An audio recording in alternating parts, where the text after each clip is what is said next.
When I first heard about Octopath Traveler for the Nintendo Switch, I was pretty excited.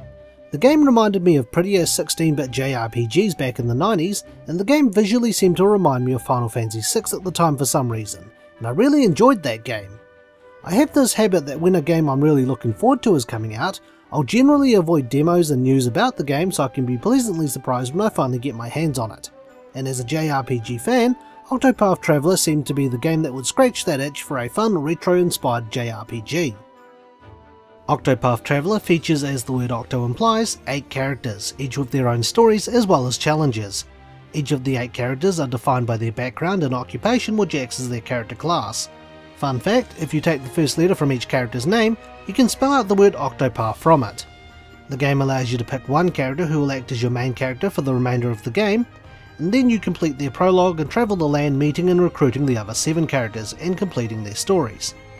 The main character you've selected will be locked to your team and cannot be switched out until the end of the game, so be absolutely sure of your choice. My personal pick would be to start with Therion the Thief, and I worked my way anti-clockwise around the map to unlock the other characters. But is this game any good? Find out in The Good. The big thing I liked about this game was its world and characters and how your party can interact with them. Each character has a party action they can perform on the NPCs or non-player characters in the game.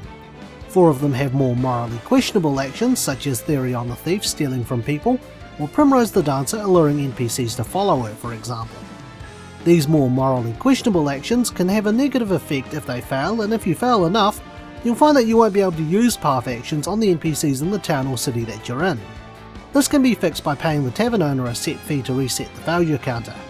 These actions can have their foils, such as Tressa the Merchant buying the items that Therion would normally steal, or Ophelia the Cleric using her position in the church to guide NPCs to follow her.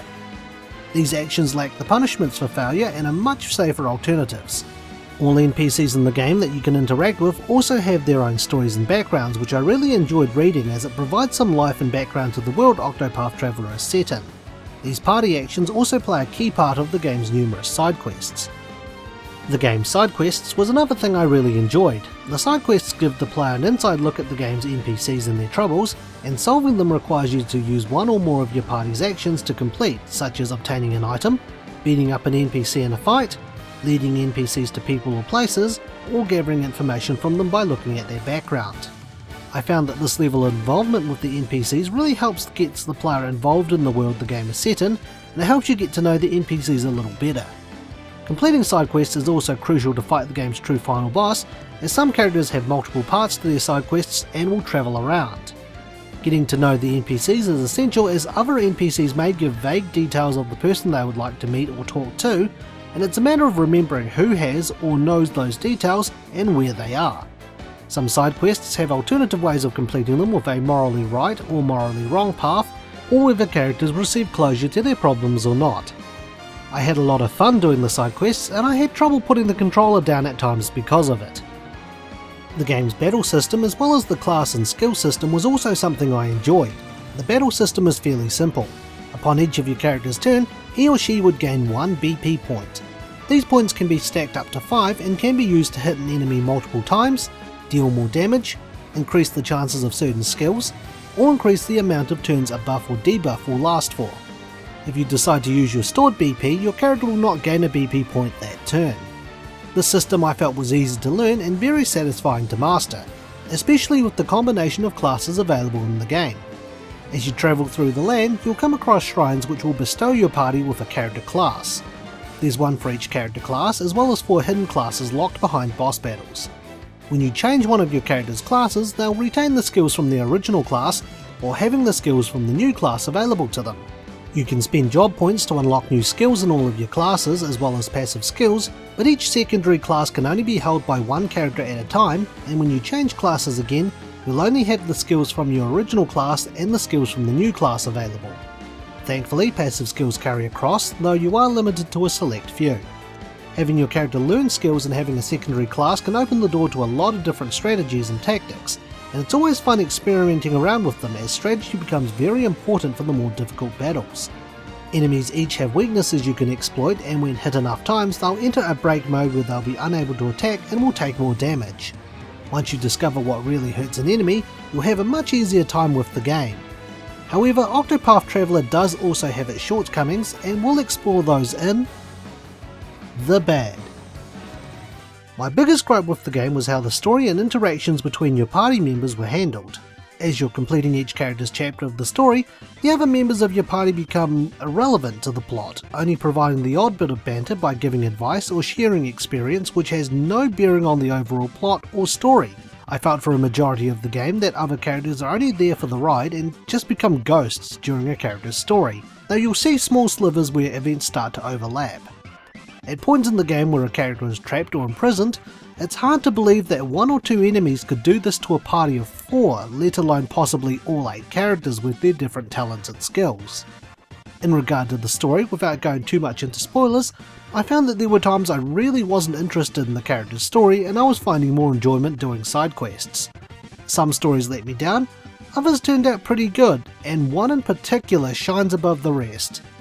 I find though if the story starts off poorly, it does leave a bad first impression, though you should never judge a book by its cover.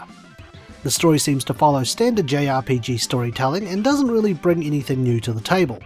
Some of the plot twists and villains were very easy to predict, and a lot of them felt one-dimensional at the time when I was going through the story, though doing a certain side quest revealed things that made more sense to me, so I might retract that bit about the bad guys being one-dimensional for the most part. Can't say I'm a huge fan of the game's caves, manors and dungeons. I can remember when I used to get lost or spend ages trying to escape areas of a game, but a lot of the areas in Octopath Traveler, especially the optional areas, I found are single floor areas and really easy to navigate. Some side quests require you to go into these optional areas to defeat an enemy, and I found that some of the more challenging battles in the game can be found by doing this, especially in comparison to some of the bosses in each character's last chapter. Aside from that, there isn't much else for me to go on from here, so I think it's time I give the opinion. Octopath Traveler has its good points and bad points. I like how the game implements party actions as well as the attention to detail with the game's world and NPCs. Combined with the game's HD 2D visuals, the results look great, though the game can be a bit heavy on the bloom at times. The battle system was a refreshing change to what I'm used to, and I liked thinking up strategies involving class combinations and skill sets. The story for the most part didn't really stand out all that much to me, and the areas in the game I felt were a little on the short side. Octopath Traveler is an enjoyable game if you like JRPGs, and like a lot of JRPGs I grew up and enjoyed, the game has its moments where I've struggled to put it down, but I wouldn't exactly call the game revolutionary.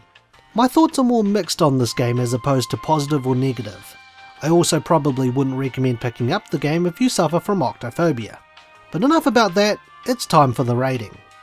I would give Octopath Traveler 8 octopi out of 10.